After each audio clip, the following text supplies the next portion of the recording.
감사한 내용을 먼저 나눕니다. 우리 지난주 오후 예배, 깜깜하네 저 위층에. 지난주 오후 예배에 결산 공동회의가 있었습니다. 2015년에 하나님께서 우리 교회에 부어주신 은혜를 확인하는 시간인데 우리 성도님들이 너무 믿고라고 안 오신 것 같아요. 그래서 몇 가지 말씀드리고 싶은데요. 하나님께서 연초에는 좀 어렵다고 느꼈는데요, 연말에 결산을 해보니까 저희가 거의 100%에 가까운 예산 대비 그렇게 결산이 됐습니다. 특별히 11조가 우리가 예산한 거에 102.6%가 나왔어요. 어마어마한 거죠. 작년에 많이 경제적으로 어렵다 그러는데 우리 성도님들이 열심히 섬겨주셔서 102.6%. 우리가 전체 14억 1,500이에요 예산이. 그런데 그 중에 우리 11조가 9억 4,419만 1,000원이 예산이었는데 9억 6천 8,300만 30만 9억 6,830만 6천이 나왔어요. 우리 자세하게 얘기하냐? 감사해서, 여러분이 수고하고 섬겨주니 감사해서 말씀드리는 거예요. 그리고 우리 교회 살림이니까 관심을 갖고 알고 계셔야 되잖아요. 하여튼 감사하고요. 2016년에도 기도해 주시고 많이 섬겨주시면 감사하겠습니다. 두 번째로는 3월 1일을 끼고 전도대가 1박 2일로 수련회를 다녀왔어요. 저는 가지 못했지만 갔다 온 소감을 들어보니까 아주 기대감이 많더라고요. 특별히 주공 1단지, 2단지가 지금 재건축되는 중에 있기 때문에 그것을 향해서 기도하고 준비하자 그러고 어떻게 하면 안산을 섬길 것인가를 의논하고 결정하고 또 그렇게 나누고 왔다 그래서 저도 감사했고 앞으로 기대가 많습니다. 여러분도 우리 전도대를 위해서 많이 기도해 주시고 누구에게나 문이 열려 있으니까 참여해 주시면 감사하겠습니다. 세 번째는 지난 목요일 날 우리 교회 부목사인 주성호 목사님이 연결을 해줘서 주목사님이 둘이 국가조찬 기도를 갔다 왔어요. 그런데 우리가 간 이유가 하나님이 우리 한국 기독교의 현실을 보여주는 것 같더라고요. 세상에 좀 아쉬운 점이 있었는데 목적을 벗어나지 않았나. 국가조찬 기도인데 약간 목적을 벗어나고 너무 멋있고 화려한 쪽으로 가지 않았나, 그런 생각을 해보면서 정말 한국 교계를 위해서 기도해야 되겠다, 그런 큰 기도 제목을 품고 왔고요. 또 우리가 특별히 40일 특세를 통해 안산과 민족을 위해 기도해야 되겠다, 그렇게 생각하고 왔습니다. 동시에 저도 목회의 목적이 올바른가, 내가 목사로서 올바른 목적을 향해 달려가고 있는가를 점검하는 귀한 기회가 되어서 감사했습니다. 자, 이제 오늘 제목을 같이 보겠습니다. 오늘 제목이 뭡니까? 아버지의 마음이에요. 혹시 아버지의 웃음이란 책을 보셨습니까? 2006년에 나온 책인데요, 한 사람의 어려움을 만나서 고통하다가 자기 아버지와 대화하면서 그 어려운 문제를 풀어간 이야기를 실화를 바탕으로 소설 형식으로 쓴 책이에요.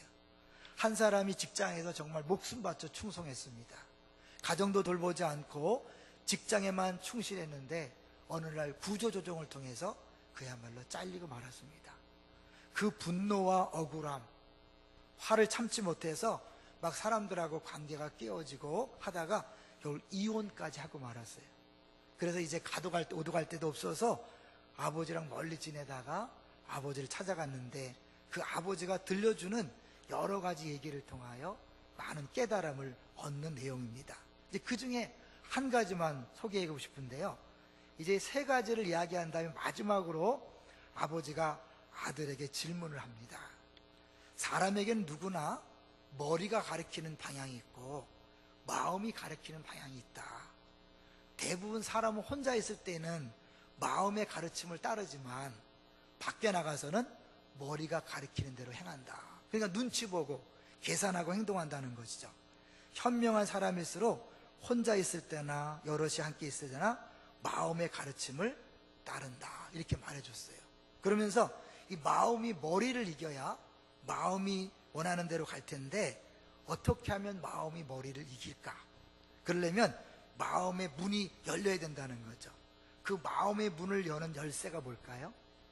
그게 바로 웃음이라는 것입니다. 웃을 때 마음의 문이 열리고 마음이 원하는 대로 한다는 거죠. 그럼 웃는다는 건 뭐냐? 어떤 상황에서도 즐긴다는 것이고 언제든지 좋은 것을 먼저 본다는 거랍니다. 환경이 문제가 아니라 늘 자기 자신의 문제라고 이야기하죠. 그럼에도 불구하고 왜 우리가 웃지 못하고 웃음에 인색할까? 그 이유를 보면 욕심 때문이랍니다. 쉽게 현재 만족을 못하기 때문에 늘 다른 사람과 비교하다가 웃음을 잃어버린다는 거죠. 또 생각이 너무 많기 때문에 에너지를 다 빼앗겨서 웃지 못한다는 것을 아버지가 가르쳐줬어요. 그런데 그러고 나서 보니까 자기가 퇴사할 때 상사가 한 말이 생각났다는 거죠. 당신은 얼굴이 너무 어두워. 얼굴 좀 피게. 그렇게 하고 사람들이 당신에게 모여들겠나?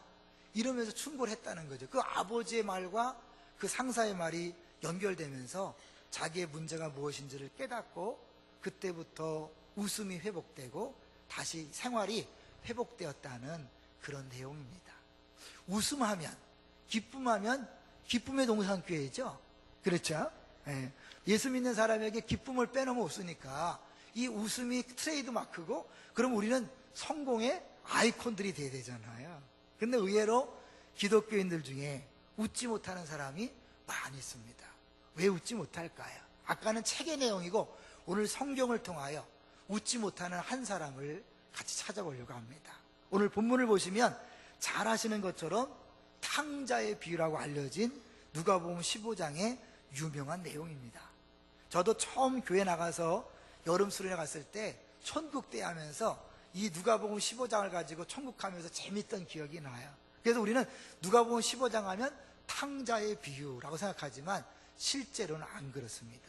이 비유의 주인공은 탕자가 아니라 아버지입니다. 그래서 팀 켈러 목사님은 이 누가복음 15장을 가지고 무려 한 권의 책을 썼어요. 그 책 원 제목은 프로디갈 갓이에요. 방탕한 하나님 이렇게 번역되지만 실제로는 해프게 쓰는 하나님, 사랑을 허비하는 하나님 이런 뜻이죠. 그러니까 하나님이 주제고 하나님이 주인공이고 이제 그 아버지의 사랑 앞에 반응하는 두 아들이 이제 또 다른 주인공입니다. 그래서 탕자만이 주인공이 아니라 첫째 아들도 역시 주인공이다. 근데 두 아들 다 잃어버린 아들들이다. 그런 뜻이죠. 자, 그러면 그 두 아들은 누구를 의미하는지 한번 볼 텐데요. 15장 1절 2절을 보세요. 1절 2절을 보시면 이 비유의 대상, 청중이 누군지 알 수 있습니다.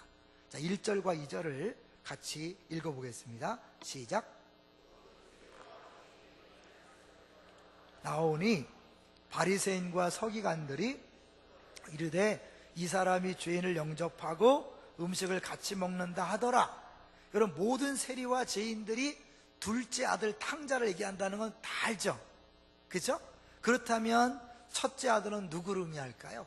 바로 2절에 나와 있는 바리새인과 서기관들이 첫째 아들이에요. 그래서 이 비유는 엄격히 말하면 둘째 아들 들으라고 한 얘기가 아니라 첫째 아들 들으라고 한 얘기라고 봐도 과언이 아니. 그러면 두 아들이 어떤 면에서 잃어버린 아들, 방탕한 아들인지를 한번 본문을 통해 보도록 하겠습니다. 먼저 우리 둘째 아들을 볼 텐데요. 11절로 가보세요. 자, 11절을 가보시면 또 이르시되 어떤 사람에게 두 아들이 있는데, 이게 두 아들에 대한 얘기지 탕자 하나 아들의 얘기가 아니라는 거죠. 그 두 아들이 있는데 그 둘째가 조금 이상하죠. 읽어볼까요? 12절 시작. 그 둘째가 아버지에게 말하되 아버지여 재산 중에서 내게 돌아올 분깃을 내게 주소서 하는지라. 아버지가 그 살림을 각각 나눠 주었더니. 여러분, 이게 무슨 말이에요? 말도 안 되는 소리잖아요. 이 재산을 물려주라는 건 아버지가 돌아가신 다음인데 뻔히 아버지가 살아계신데 제 유산을 달라는 거예요. 이거는 뭐예요? 아버지를 모독하는 거예요. 그 당시 고대 근동에서, 중동에서 이거는 아버지에 대한 철저한 배신이요, 아버지를 무시하는 처사로서 아버지에게 모욕을 주기 때문에 이런 행동을 한 사람들은 동네 사람들이 가만두지 않고 돌에 쳐 죽이는, 이름하여 캐자자를 할 수 있는 경우에. 그리고 아버지 개인적으로 볼 때는요, 얼마나 배신감을 느끼겠어요. 아버지의 재산을 원하지만 아버지는 싫습니다. 그게 뭐야? 아버지를 떠나겠다는 거잖아요. 아버지는 자녀를 위해 모든 것을 바쳤지만 자식은 재산만 원하고 아버지를 버리겠다는 거죠. 여러분, 누군가의 배신을 당했을 때 어떤 반응을 보입니까? 너무 분노하고 억울하고 힘들어서 어떻게 해요? 그 분한 감정을 사귀기 위해서, 가능한 줄이기 위해서 나를 배신한 사람을 더 미워하고 그 사람을 또 이렇게 더 깎아내림으로 말미암아 상처를 줄이고자 하는 게 우리의 본 마음이잖아요. 근데 아버지가 그렇게 하지 않아요. 아버지가 화를 내고 쫓아내도 할 말이 없는데 이 아들에게 그 분깃을 나눠줍니다. 근데 둘째 아들에게만 준 게 아니에요. 볼까요? 다시 12절을 마지막 부분을 천천히 보세요. 아버지가 그 살림을 뭐 했다고요? 각각 나눠줬다 그랬어요. 그러니까 큰아들과 둘째 아들에게 다 나눠준 거예요. 죽기 전에. 그러면 얼마를 나눠줬겠어요? 여러분, 유산 상속부에 보면 큰아들에게는 2배를 줍니다. 그러면 큰아들 2배, 하자면 1배잖아요. 그러니까 작은 아들에게 3분의 1을 준 거예요. 3분의 1을 현금으로 주려면 어떻게 되죠? 땅을 팔아야 돼요. 그런데 지금 우리 시대와 달리 그 당시에 땅을 판다는 것은 생명을 내놓는 것 같은 거예요. 땅이 소중하거든요. 그러니까 땅을 팔아서 자기 생명을 잘라서 둘째 아들에게 주는 거예요. 급히 땅을 처분해서 그 현금을 주는 것을 의미하는 거죠. 이 자체가 얼마나 큰 아픔이고 고통인가를 여러분 상상하셔야 합니다. 그런데 그 아들이 며칠 안 돼서 그 돈을 갖고 집을 나가죠. 근데요, 아버지 앞에 이렇게 함부로 행동한 아들이 잘할 리가 없잖아요. 나가서 몽땅 다 써버립니다. 몽땅 다 없애버립니다. 그리고 돼지가 먹는 열매도 못 먹을 정도의 비참한 신사가 되는 거예요. 돼지는 유대인들이 부정한 짐승이 하는데 그 부정한 짐승을 무시하는 돼지가 먹는 것도 못 먹은 아주 비참한 처지에 빠집니다. 근데 놀라운 것은 그 비참한 처지에 빠져서 자기 자신을 돌아보고 그리고 자기가 철저한 죄인인 걸 깨닫는 게 이게 중요해요. 그래서 그 죄인을 깨닫는 순간 그는 회복이 시작되는 거예요. 그러나 반면에 좀 이따 말씀드리겠지만 첫째 아들은 끝까지 깨닫지 못함으로 오히려 더 어려운 상황에 있다는 것을 의미합니다. 볼까요?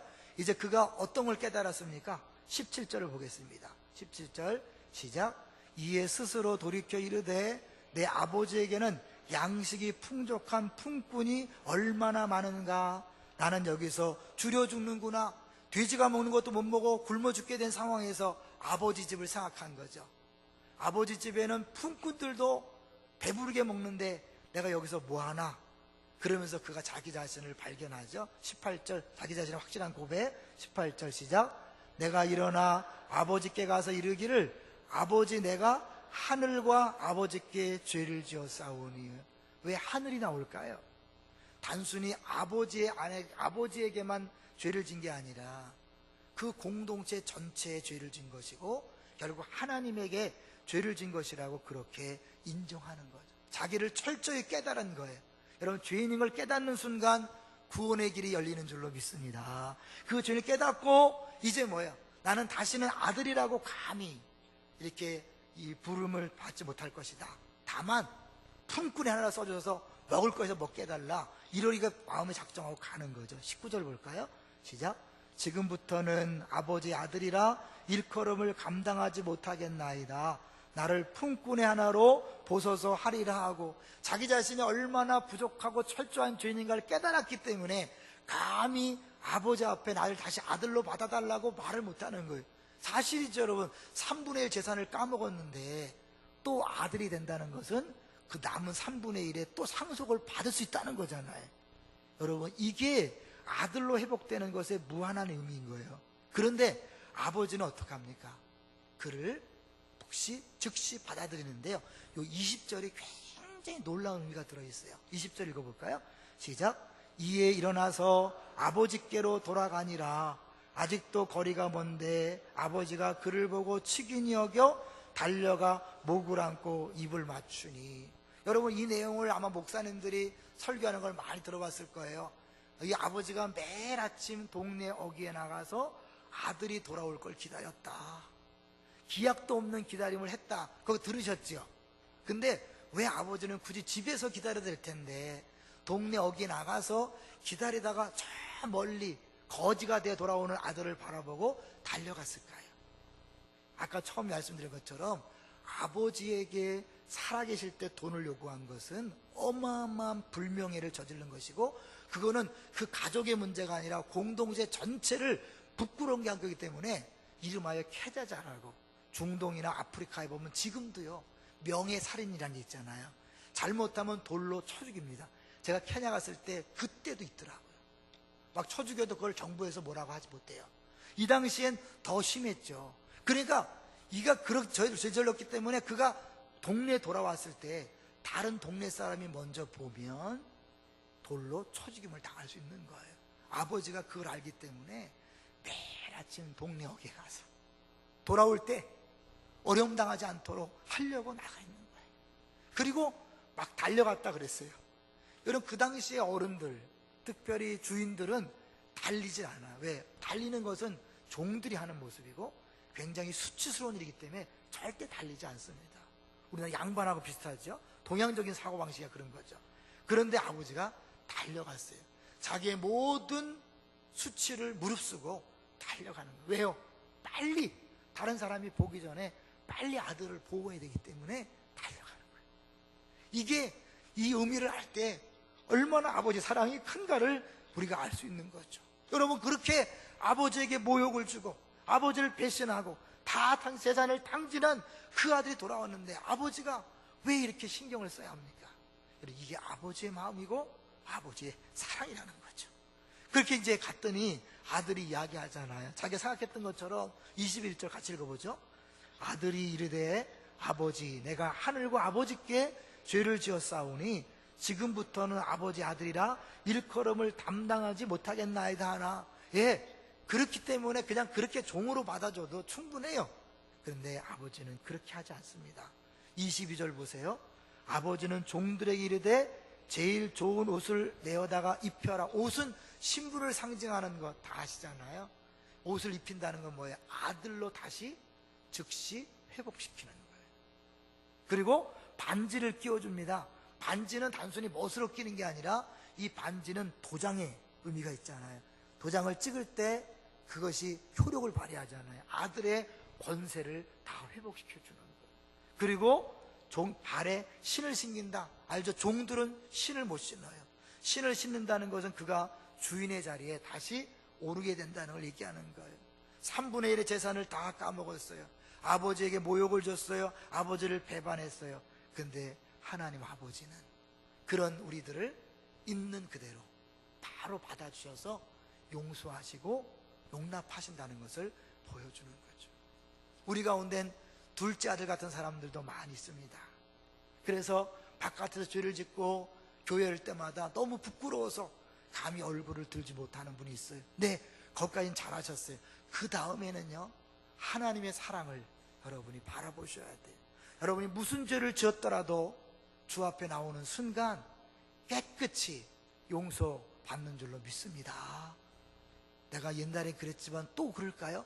네, 70번씩 7번 용서하라고 말씀하시냐면 뭐예요? 하나님 아버지도 우리가 얼마든지 나오면 또 용서하고 또 용서하고 또 용서하는 거예요.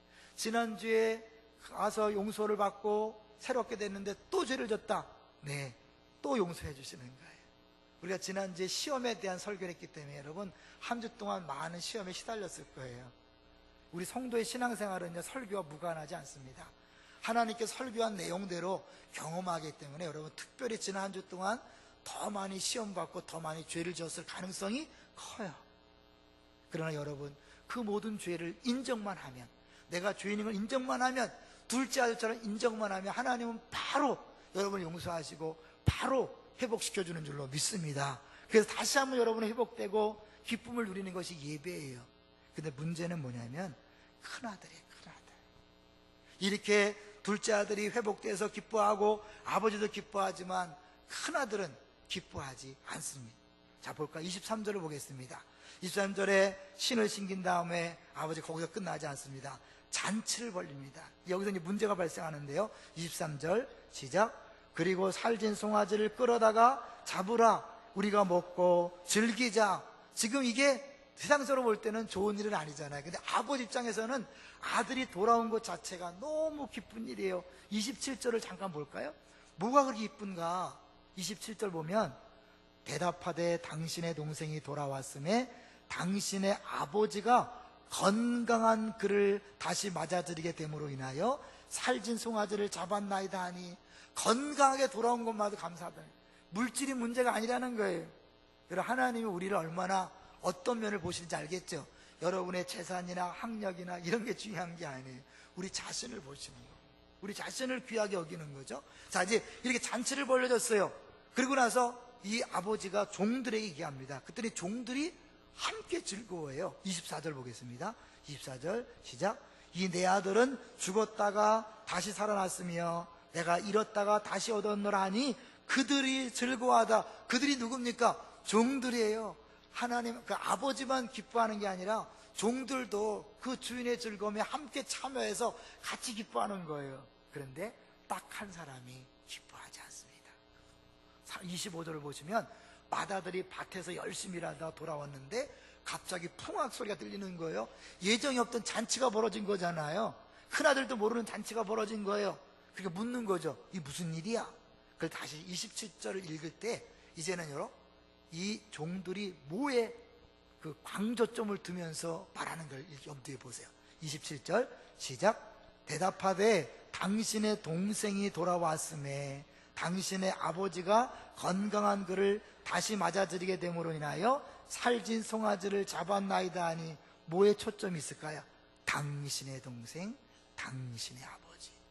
종들은 같은 한 집에 살지만 아버지와 두 아들과의 관계와는 다르잖아요. 당신의 동생, 당신의 아버지예요. 종들도 기뻐하는 그 잔치를 당신의 동생이 돌아왔고 당신의 아버지가 준비한 잔치에 당신이 기뻐하지 않는다면 말이 안 됩니다. 그런 의미가 들어있는 거죠. 살진 송아지를 잡았다는 것을 듣고 화를 냅니다. 28절 볼까요? 28절 시작. 그가 노하여 들어가고자 하지 아니하거늘 아버지가 나와서 권한대. 이제 첫째 아들이 왜 방탕하고 잃어버린 아들이라는 사실을 보여줄 거예요. 여기 보니까 먼저 노했다 그랬죠. 누구에게 노한 거예요? 아버지에게 노한 거예요. 하나님에게 분노하는 거예요. 여러분, 하나님의 백성이 하나님의 분노하는 게 옳은가요? 분노했어요. 왜 분노했죠? 그리고 더 중요한 건 뭐냐면 아버지가 잔치를 벌렸는데 안 들어가니까 아버지가 나와서 들어가자고 말한다는 거예요. 이거는 그 당시에 어마어마한 또 불명이에요. 주인이 잔치를 벌렸는데 누가 안 들어온다. 그 주인을 무시하는 거예요. 잔치를 거부하는 거예요. 주인 자체를 거부하는 거기 때문에 이건 어마어마한 불명예인데 이 큰아들이, 둘째 아들이 재산을 요구한 것과 별 차이 없는 동일한 죄를 짓고 있는 거예요. 근데 둘째 아들은 자기 죄를 깨달았지만 첫째 아들은 그것이 얼마나 심각한 죄인지 깨닫지 못한다는데 문제점이 있는 거죠. 이렇게 나와서 권하니까 이 아들이 불평합니다. 여러분, 왜 화를 내는지 이유가 나오죠. 29절 볼까요? 시작. 아버지께 대답하여 이르되 내가 여러 해 아버지를 섬겨 명을 어김이 없거늘 내게는 염소 새끼라도 주어 나와 내 벗으로 즐기게 하신 일이 없더니, 어떠니 없지 않습니까? 여러분, 이거는 우리가 자주 접하는 내용 같아요. 여러분이 부모님에게 어느 날 엄마 아빠가 해준 게 뭐 있어요? 이렇게 대든 적 있습니까? 없습니까? 그거예요. 대든 적 없다면 감사하지만 거의 많은 분들이 한 번쯤은 부모에게 대들죠. 엄마 아빠가 해준 게 뭐 있습니까? 내가 그토록 엄마 아빠 앞에 효도했는데 해준 게 뭐 있습니까? 그러다가 자녀를 키우다가 동일한 경험을 만나죠. 여러분의 자녀가 어느 날 엄마 아빠가 도대체 해준 게 뭐 있냐고, 그들의 목숨 바쳐서 먹을 거 못 먹고 입을 거 못 입고 했는데 애들이 어느 순간에 분노하면서 난리치죠. 엄마 아빠가 해준 게 뭐 있냐고. 동일한 모습을 우리가 볼 수 있지요. 염소 새끼를 주어서 벗하고 잔치하게 준 적이 있습니까? 그런 적 있나요? 그러면서 30절 읽어볼까요? 시작. 아버지의 살림을 창녀들과 함께 삼켜버린 이 아들이 돌아오매 이를 위하여 살진 송아지를 잡으셨나이다. 잘하셨네요. 예? 이게 아버지를 인정하는 거예요? 비꼬는 거예요? 비꼬는 거죠. 아버지를 무시하고 아버지의 행동에 대해서 비난하는 거죠. 감히 아들이 아버지의 행동에 대하여 비난합니다. 이 아버지는 하나님인 거 다 아시잖아요. 하나님에게 우리가 분노하고 비난하고, 하나님 어떻게 이럴 수 있습니까? 우리 집에 어떻게 이렇게 할 수 있습니까? 내가 그렇게 기도했는데, 내가 그렇게 봉사했는데, 충성했는데 어떻게 이럴 수 있습니까? 큰아들 얘기하잖아요. 내가 여러 해 아버지를 섬겨 명을 어김이 없거늘. 내가 그렇게 순종하면서 봉사하면서 애를 썼는데 나를 위해서는 아무것도 안 해주더니 저렇게 3분의 1 재산을 까먹고 창기와 함께 어울리던 아들이 돌아왔는데 살찐 송아지를 잡는다고요? 말이 됩니까 하나님? 이게 뭡니까? 모양은 달라도 내용은 달라도 우리 안에 분노가 있고 화가 나고 기쁨이 사라지는 것, 동일한 현상이 아닐까 한번 생각해 보시죠. 근데 이런 걸 보면서 나는 이렇지 않다라고 말하는 경우가 많이 있을 거예요. 근데 이렇게 생각하면 어떨까요? 여러분, 지금 이 큰아들이 왜 화가 났냐면 작은 아들과 비교했을 때 자기는 정당하고 옳다는 것을 증명하는 거잖아요. 바리새인과 서기관들의 문제점이 뭐죠? 세리와 창기들을 보면서 나는 저들과 같이 죄를 짓지 않았다라고 얘기하는 거잖아요. 근데 예수님께서 나는 의사로 왔는데 너희들은 나를 필요로 하지 않는다. 왜? 본인이 환자라는 것을 인정하지 않기 때문에 나를 필요로 하지 않는다. 구원자를 필요로 하지 않는다. 예수님을 필요 없다고 말하는 거거든요. 근데 세리와 죄인은 비록 정말 죄를 졌어요. 이 둘째 아들은 누가 봐도 죄를 지었단 말이에요. 근데 자기가 죄인인 걸 인정하고 그러기 때문에 구원자가 필요합니다. 예수님이 필요합니다. 하나님 은혜가 필요합니다. 나오는 거예요. 누가 돌아온 거예요? 둘째 아들은 돌아온 거예요. 그래서 잔치의 맛을 맛보지만 큰아들은 오히려 지금 기뻐할 순간에 기뻐하지 않습니다. 아버지가 뭐라 그래요? 31절 32절 볼까요? 시작. 아버지가 이르되 예 너는 항상 나와 함께 있으니 내 것이 다 내 것이로되. 이 말이 무슨 말인지 아시죠? 아까 처음 봤잖아요. 각각 나눠줬다 그랬죠. 3분의 1을 이미 준 거예요.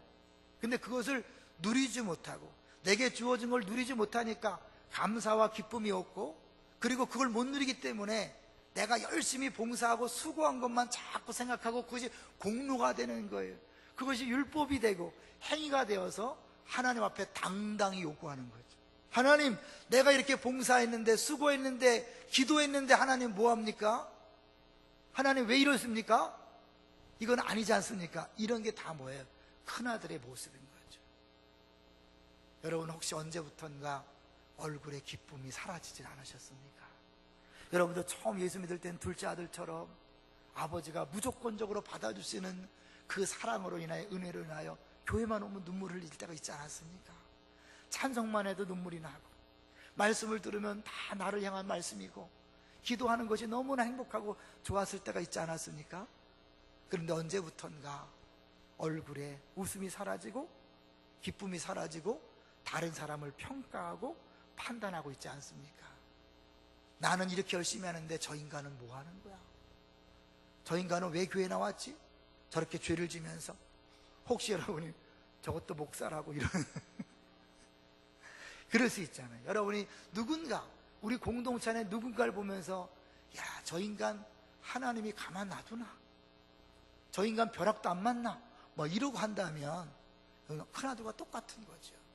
나는 내가 옳다고 생각하는 면이 있지만 나도 역시 죄인인 걸 인정해야 되죠. 그죠?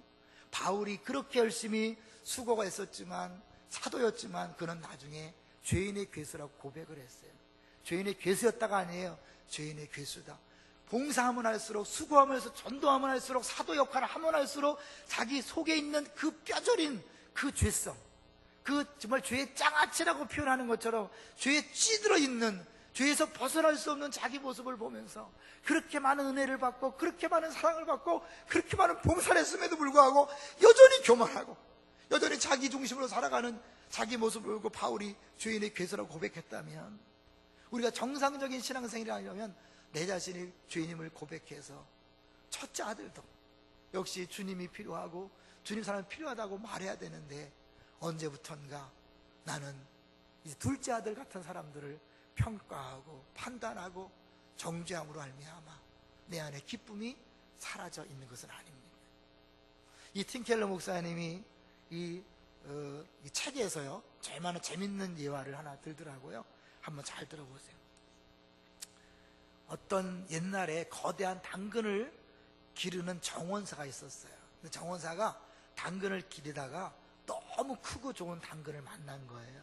그래서 이 좋은 당근을 왕에게 드리고 싶어서 왕이 가져갔어요. 그리고 말하기를, 왕이시여, 내가 당근을 기르는 중에 이렇게 좋은 당근은 처음 봤습니다. 근데 앞으로도 이런 당근을 만날 수 없을 것 같아서 이 당근을 왕을 사랑하고 존경하는 표로 드립니다. 왕이 그 마음을 받고 너무 감동했어요. 돌아가려는 그를 붙잡고 이야기합니다. 잠깐 기다려라. 네 땅 옆에 내 땅이 있는데 네가 관리를 잘하는 것 같더니 그 땅을 받아서 잘 갖고 오라. 그 땅을 준 거예요. 근데 그걸 욕심 많은 귀족이 살짝 본 거예요.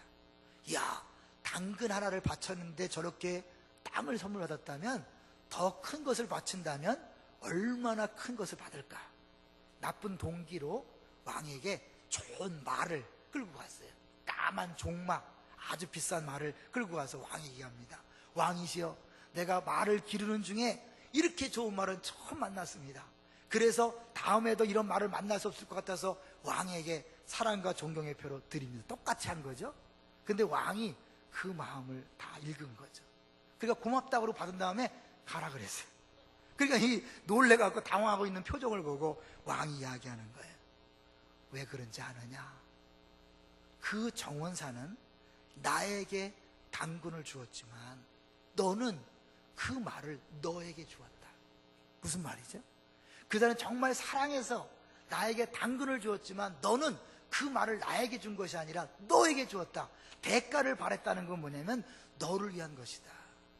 바리새인과 서기관들이 하나님 앞에 내가 기도하고 신앙생활 잘한 것을 내세운다는 건 뭐냐면 결국 무언가를 바라는 공로의식을 가지고 했기 때문에 똑같은 거라는 거죠.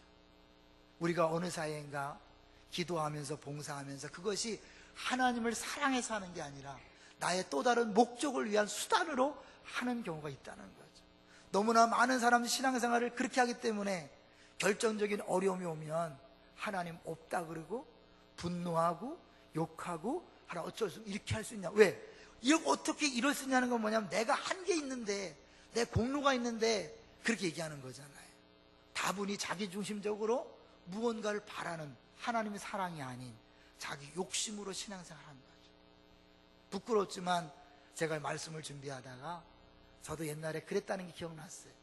자, 2002년도에 안산동사교회 셀 전환을 위해서 셀쌈에 참석했다가 우리 주일마다 부르는 두 손 들고 찬양을 하면서 많이 울었어요. 거기 보면 헛된 마음 버리고, 헛된 마음에 너무 많이 찔린 거예요. 강사가 도전했어요. 당신들 살해 안 받고 목사가 아니라면 지금처럼 열심히 하겠는가? 아니더라고요. 내가 목사가 아니었다면, 살해를 안 받았다면 이만큼 열심히 안 했을 것 같아요. 내 안에 야망이 있었어요. 내가 목회 잘한다는 소리를 듣고 훌륭한 목사라는 소리를 듣고 정말 최고라는 소리를 듣고 싶어서 열심히 했다는 그 생각이 깨달아지면서 많이 울었어요. 그렇게 울게 하신 다음에 2003년도 1월 달에 생수야강에서 그 하나님의 사랑을 부어줌으로 제 인생이 변하고 목회가 바뀌었던 경험이 있습니다. 이런 목사가 그랬어요. 성도들 중에서도 그럴 가능성이 있죠. 위험성이 많죠. 내가 기도 열심히 하는 것이, 봉사하는 것이, 예배 드리는 것이 정말 하나님을 사랑해서 하는 것이 아니라 내 무언가 또 다른 목적을 위하여 너희는 먼저 그의 나라와 그 일을 구하라. 그리하면 이 모든 것을 위해 구한다면 그거는 틀린 거죠. 이거를 어차피 주님이 하실 걸 맡겨놓고 난 여기에 달려가는 것이지 이걸 위해서 하는 것은 동기 자체가 틀린 거죠. 세 가지의 기도 형태가 있다 그래요. 첫째는 기원이고, 두 번째는 고백이고, 세 번째는 경배라는 거예요. 근데 이거는 기원은 사업 파트너와 만나서 대화하는 수준이라는 거죠. 사업 파트너와 이익을 위해서 대화하잖아요. 하나님 앞에 내가 원하는 걸 달라달라는 건 뭐냐면 기원의 수준인 거예요. 그 사업 파트너로 주님을 만나는 거예요. 두 번째 고백의 수준은 뭐냐면 친구와 대화식으로 만나는 거죠. 자기의 허물을 얘기하고 어려움을 얘기하고 도와달라고 말하고 아픔을 얘기하면서 서로 위로받는 차원이 고백의 수준이에요. 세 번째 수준은 경배의 수준이라는 거죠. 순전히 하나님을 사랑해서 애인하고 대화하듯이 사랑을 나누는 것이지, 뭘 따내기 위해서, 뭘 원해서 하는 게 아니라 정말 사랑을 위기 때문에 상대방을 찬미하고 상대방의 좋은 점을 나누는. 여러분 연애해 보셨죠? 연애하면 어떡합니까? 가능한 한 상대방을 막 높이려고 하잖아요, 그죠? 좋은 점을 얘기하고 상대방에 집중하지 자기를 위한 걸 하지 않아요. 이게 사랑의 관계잖아요. 정말 우리가 하나님을 사랑한다면, 이 큰아들이 아버지를 사랑했다면 그는 자기가 수고한 것에 대해 이야기하지 않았을 것입니다. 아버지를 정말 사랑했다면 아버지가 기뻐하는 걸 같이 기뻐했을 거예요. 아버지가 좋아하는 걸 같이 좋아했을 거예요. 그게 사랑이잖아요, 그죠? 사랑하는 사람이 좋아하는 걸 같이 사랑하고 좋아하고 기뻐하는 거잖아요. 여기 보니까 어떻게 32절 보세요. 32절 보면 이 내 동생은 죽었다가 살아났으며 내가 잃었다가 얻었기로 우리가 즐거워하고 기뻐하는 것이 마땅하다 하니라. 마땅한 거예요. 기뻐하고 즐거워하는 게 마땅한 거예요. 너무나 마땅한 걸 너가 왜 안 하냐. 항상 기뻐하라, 쉬지 말고 기도하라, 범사에 감사하라. 이는 주 예수 그리스도 안에서 너희를 향하신 하나님의 뜻이니라. 마땅한 거예요. 기뻐하고 즐거워한 게 마땅한데 내가 언제부턴가 그 기쁨이 사라졌다면, 감사가 사라졌다면 지금 큰아들의 자리에 있다는 것을 보여주는지 몰라요. 씨 뿌리는 부위에서 보면 4종류의 밭이 나오는데 그중 열매 맺는 밭은 딱 하나예요. 30배 60배 벨배를 맺는 옥토, 그 밭만 나오는데 그 밭이 열심히 더 일했거나 더 복종적으로 섬겼기 때문에 열매를 맺는 게 아니라 단순히 그 밭은 말씀을 듣고 깨닫기 때문에 열매를 맺는다 그랬어요. 듣고 깨닫는 거예요. 뭘 깨달을까요? 내가 죄인임을 깨달아야 돼요. 내가 철저한 죄인을 깨달아야 의사이신 예수님에게, 구원자인 예수님에게, 하나님에게 다가갔을 때 하나님의 구원이, 하나님의 은혜가, 그 사랑이 다시 부어짐을 느낌으로 다시 회복되고, 그래서 그 사랑을 흘려보내는 통로가 될 수 있는 거죠. 내가 얼마나 큰 사랑과 은혜를 받았는지를 여러분 먼저 발견하셔야 돼. 깨달으셔야 돼. 그 사실을 집중하셔야 돼. 그 다음에 동시에 뭐예요? 아버지가 보는 눈으로 봐야 합니다. 여러분이 미워하고 시기하고 질투하고 판단하는 그 사람, 죄인이라고 인정하는 그 사람, 하나님이 예수님 때문에 그도 내 사랑하는 아들이요 내 기뻐하는 자라고 말합니다. 그에 대하여 하나님 기쁨을 이기지 못한다고 말합니다. 그를 사랑한다고 말합니다. 아버지가 그를 사랑한다고 하면 우리도 그를 사랑에 마땅하고, 아버지가 기뻐한다고 그러면 우리도 기뻐하는 게 마땅한데 우리는 내 판단과 기준으로 미워하고 시기하고 정죄하고, 저런 인간은 우리 귀에 안 나왔으면 좋겠다, 우리 공동체 필요 없다. 아니에요. 하나님은 모든 사람을 사랑합니다. 아무리 죄를 졌어도 고백하고 나오면 사랑하십니다. 기뻐한다고 말합니다. 우리가 그 아버지를 사랑한다면, 우리가 그런 사랑을 받았다면 동일하게 같은 눈으로 보고 그가 이 자리에 나온 것 자체로 인하여 기뻐하고 감사해야 마땅한 것입니다. 동의하십니까? 근데 이게 잘 안 되잖아요. 그래서 우리가 마지막 세 번째 비전, 영적 아비가 되자고 계속 강조하는 게 뭐냐면 영적 아비의 자리에 서는 거죠. 하나님 앞에 아버지의 마음을 달라고 기도하셔야 돼. 우리에게 있는 마음이 아니에요. 아버지의 마음을 부어달라고 기도하셔야 돼. 그 마음이 부어질 때 아버지와 동일한 생각으로, 동일한 눈으로 사람들을 바라보게 될 것이에요. 그러면 어떻게 해요, 여러분? 나 처음에는 스트레스 받고 미웠던 그 사람들이 사랑스럽고 기쁨의 대상이니까, 여러분 교회 왔을 때 세상에서 보지 못했던 기쁨과 즐거움을 누리고 다시 힘이 넘쳐서 가는 것, 이게 예배고 이게 교회잖아요. 할렐루야. 이미 우리에게 주어진 것 누리지 못함으로 오히려 기뻐하지 못하고 짜증내고 분노하고 원망하다가 첫째 아들처럼 오늘 본문에 보면 어떻게 되는지 결론이 나와 있지 않아요? 아버지나 막 끊임없이 얘기했을 거예요. 들어가자, 들어가자. 안 들어가요? 들어가자. 들어갈 때까지 말씀하셨을 거예요. 왜? 들어가서 함께 잔치를 누리는 것이 마땅하다. 하나님, 우리가 잔치를 누리는 삶을 살게 해주십시오.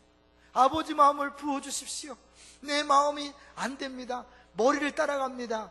이 마음에 그 아버지 마음을 부어주셔서 아버지처럼 바라보고 기뻐하고 즐거워하는 그런 삶을 살게 되는 우리 모두가 되시기를 주의 이름으로 축원합니다.